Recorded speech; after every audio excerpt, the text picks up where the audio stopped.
Halo guys, bersama saya lagi dalam Alright Nopot Channel. Ini dia amaran daripada pemimpin UMNO di negeri Johor supaya kepada Abakau khususnya dan juga pemimpin-pemimpin daripada Pertikaian Nasional, jangan menjual agama dan menyesatkan bangsa Johor, sahabat-sahabat semua. Itu amaran keras yang diberikan oleh Naib Presiden UMNO Johari Abdul Ghani, YB Johari. Jadi apakah sebenar kenyataan beliau itu? Ini yang menarik untuk kita dengar ataupun kongsi bersama sahabat semua. Tapi sebelum itu jangan lupa juga untuk terus support Alright Nopot Channel dengan cara tekan butang subscribe, like, dan share. Semari kita ikuti amaran dan juga pesan daripada pemimpin UMNO ini. Kasarnya pesan UMNO buat PN, tak usah jual agama kerana nak kerusi.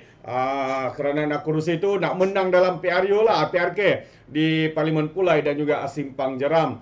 Jadi menarik sahabat semua untuk kita ikuti kenyataan ataupun intipati amaran daripada Naib Presiden UMNO ini, YB Johari Abdul Ghani, yang mana mengingatkan pemimpin Perikatan Nasional PN agar tidak menjual agama semata-mata untuk memenangi PRK, pilihan raya kecil di negeri Johor.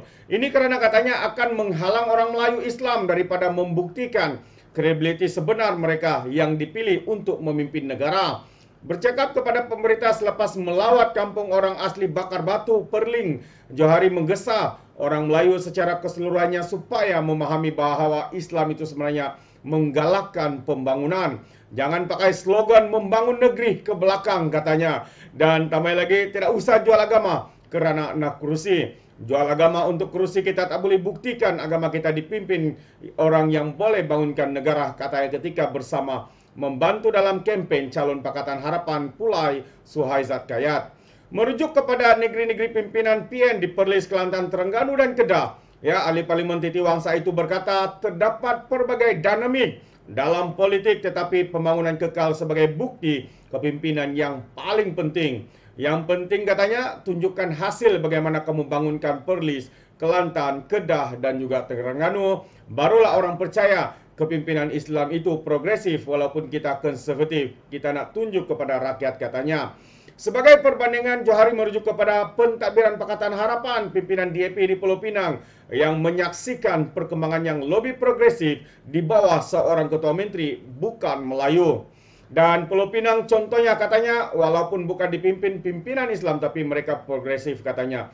Selanjutnya, Johari berkata kehadiran jentera BN membantu calon PH di Pulai dan Simpang Jeram adalah sebagai membalas keikhlasan yang ditunjukkan oleh sekutu baharunya selepas pilihan raya umum yang ke-15 lalu. Antara lain, dia menyebut tentang sokongan PH kepada BN untuk membentuk kerajaan negeri di Perak, Pahang apabila gabungan BN pimpinan UMNO gagal memperoleh kursi yang mencukupi pada PRU ke-15 untuk menubuhkan kerajaan negeri. Begitu juga dengan semasa 6 pilihan raya negeri pada 12 Ogos lepas. Katanya, Johari berkata BN hanya memenangi 2 daripada 12 kursi yang diperuntukkan di Selangor, sehingga menyebabkan kerajaan PH hilang majoriti 2/3 dalam DUN negeri itu.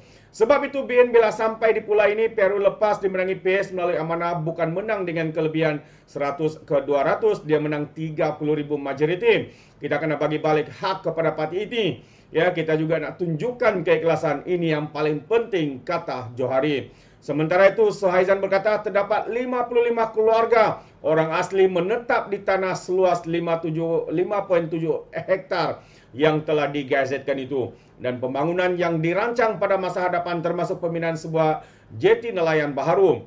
Katanya, jeti baharu itu akan membantu penduduk tempatan yang kebanyakan mereka nelayan selain daripada membuka peluang agro pelancongan di kawasan itu. Tambahnya lagi, dengan itu pendapatan penduduk tempatan dapat ditingkatkan dan akan ada bot khusus di kawasan ini, katanya. Suruhanjaya Pilihan Raya menetapkan 9 September sebagai hari mengundi dan bagi kedua-dua PRK Pulai dan juga DUN Parlimen Simpang Jeram.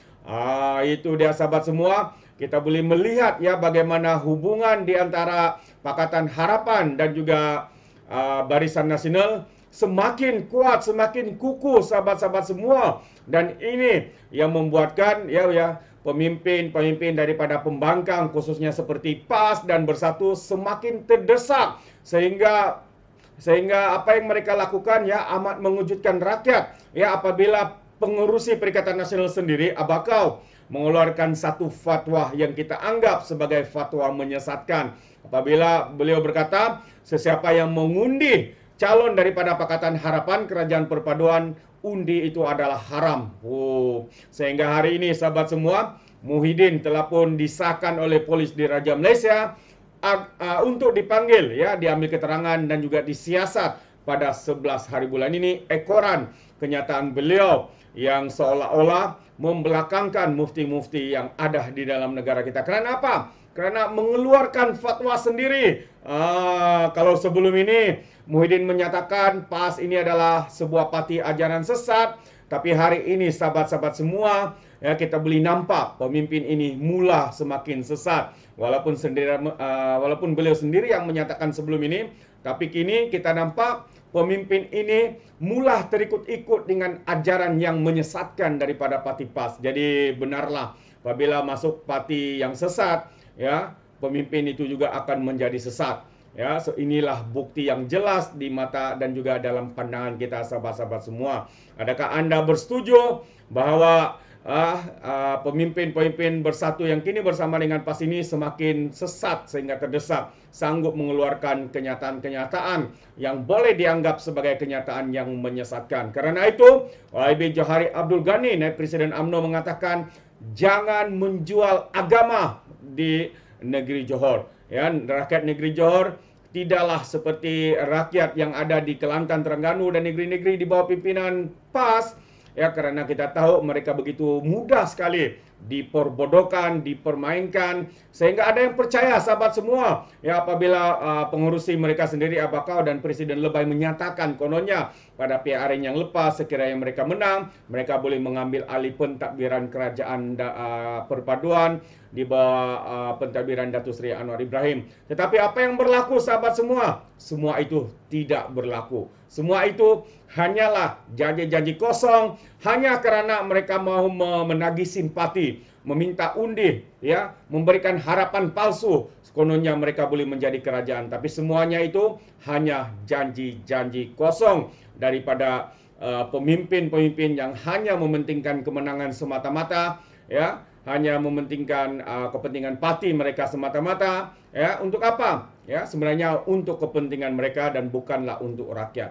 Hari ini, ya, apabila mereka sudah memimpin, contohnya seperti Kelantan, 33 tahun sahabat semua, apa pembangunan yang ada? Masalah air, ya, tidak dapat diselesaikan. Malah apa yang mereka buat? Mereka menyalahkan kerajaan pusat. Ya, ini kononnya kerajaan pusat tidak mengambil inisiatif, sedangkan, ya, jabatan air itu dipimpin sendiri oleh dalam kerajaan negeri. Tapi hari ini pula mereka pandai memutarbalikkan, menyembunyikan kegagalan mereka. Dan hari ini kononnya, ya, mereka mau membangunkan Johor, sedangkan hari ini Johor sedang pesat membangun di bawah pentadbiran Kerajaan Perpaduan bersama Barisan Nasional Pakatan Harapan.